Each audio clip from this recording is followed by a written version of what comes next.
Soloing a dungeon in Destiny 2 has never been easier. While previous dungeons have felt unnecessarily long for a clear, this one was manageable.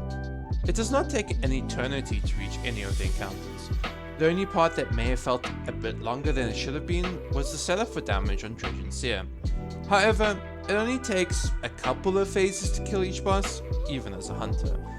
Having completed my solo flawless, I wanted to give you some tips for each encounter to help you complete your solo run and make progress towards the Praxic Seal. This guide is dedicated towards hunters, but many of the tips will apply to any class. Any likes and subs are greatly appreciated. Now let's get into the video. For builds, there are a variety of options that you can go for. Lucky Pants with Uncivil Discourse, Grapple Punch with Navigator, and Fortune's Favor with Wolfsbane are the premier options.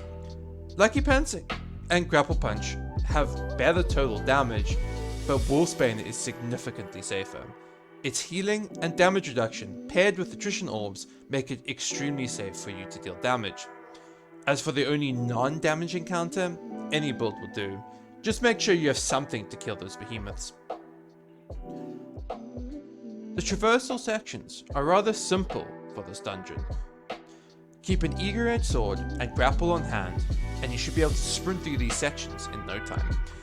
Just be wary of the exploding grate and the breakable glass before you get to the first boss.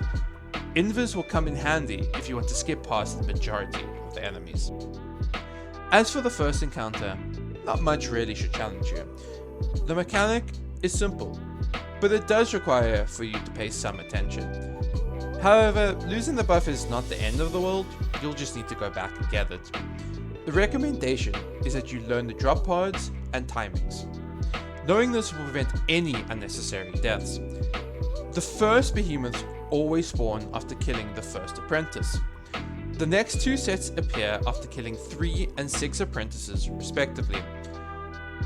The boss behemoths pose a significant threat. Take them down as quickly and as safely as possible. For the smaller behemoths, they are not that scary alone, but in a group, they will end a run in seconds. Then for the second encounter, the biggest danger is the Harrow himself. Multiple hits from his sabers or one explosion can be devastating. He also has the chance to knock you into a wall, something I had the unfortunate experience of during my run.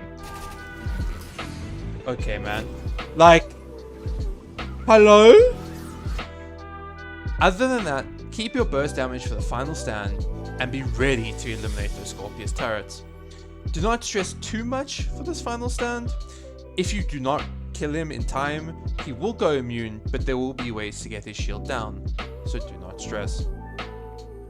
The final encounter is where you will need to be on your toes. Numerous things can end your run in seconds, from the Gladiator's explosion and knockback to the Incendia's boop and backpack. They can be devastating.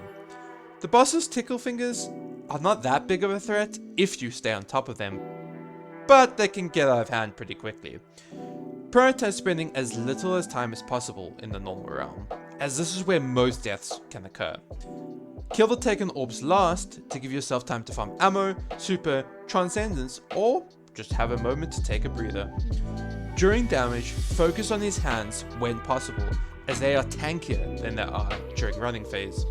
Marksman Golden Gun without Celestial Nighthawk is ideal for this, as one shot will destroy a hand. That brings us to the end of this quick guide on how to solo Equilibrium on Hunter. Thank you everyone for watching. If you have made it this far, please feel free to let me know if you'd like to see more content like this in the future. I have future plans to make shorter form videos just like this. Enjoy the rest of your morning, afternoon, or evening. Goodbye! My patience is waning. Is this entertaining? My patience is waning.